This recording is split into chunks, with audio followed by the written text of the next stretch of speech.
Bangladeshi passport নিয়ে Saudi আরবে যাওয়ার চেষ্টায় রোহিঙ্গা নারীরা। বাংলাদেশি পাসপোর্ট ব্যবহার করে আবারও বিদেশ অভিবাসন সুবিধা নেওয়ার চেষ্টা করছে মিয়ানমার থেকে পালিয়ে আসা রোহিঙ্গারা। বিশেষ করে সৌদি আরবে নারী শ্রমিক হিসাবে যাওয়ার প্রবণতাই বেশি। মিথ্যা পরিচয়ে যাওয়া এইসব রোহিঙ্গাদের কারণে বিভিন্ন দেশে প্রকৃত বাংলাদেশিরা অভিবাসন সুবিধা থেকে বঞ্চিত হচ্ছে। শুধুমাত্র রোহিঙ্গাদের এ ধরনের সুবিধা দিতে আইনশৃঙ্খলা বাহিনীর হাতে আটক হয়েছে 552 জন দালাল।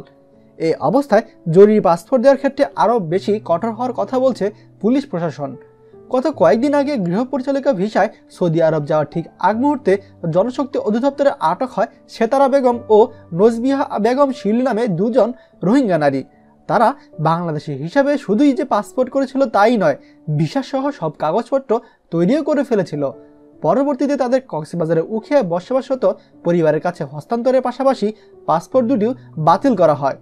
সেতারা ও শিলির মতো অনেক রোহিঙ্গা বাংলাদেশি পাসপোর্ট নিয়ে বিদেশে চলে যাচ্ছে। স্থানীয় তথ্য অনুযায়ী গত এক দশকে অন্তত 2.5 লাখ রোহিঙ্গা সৌদি আরব ও মালয়েশিয়া চলে গেছে। কিন্তু সাম্প্রতিক সময়ে দালালদের বিরুদ্ধে আইনগত ব্যবস্থা নিয়েও রোহিঙ্গাদের ক্যাম্প ছাড়ার প্রবণতা রোধ করা যাচ্ছে না। নিরাপত্তা বিশ্লেষকদের মতে বাংলাদেশি পাসপোর্টধারী রোহিঙ্গাদের অপরাধ প্রবণতার কারণে বিদেশের মাটিতে প্রকৃত বাংলাদেশিরা মারাত্মক সমস্যায় পড়তে হতে পারে। এই অবস্থায় রোহিঙ্গাদের বাংলাদেশি পাসপোর্ট পাওয়া ঠেকাতে জরুরি পাসপোর্ট পাওয়ার বিধান কঠোর করার সুপারিশ করেছে চট্টগ্রাম বিভাগের শীর্ষ এই পুলিশ কর্মকর্তা।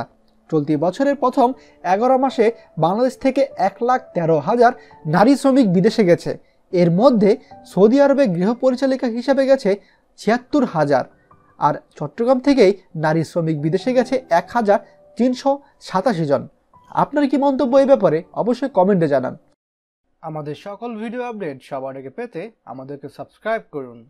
সাবস্ক্রাইব করতে সাবস্ক্রাইব আইকনে ক্লিক করুন এবং বেল আইকনটি চাপুন যাতে আমাদের কোনো লেটেস্ট ভিডিও আপনি মিস না করুন।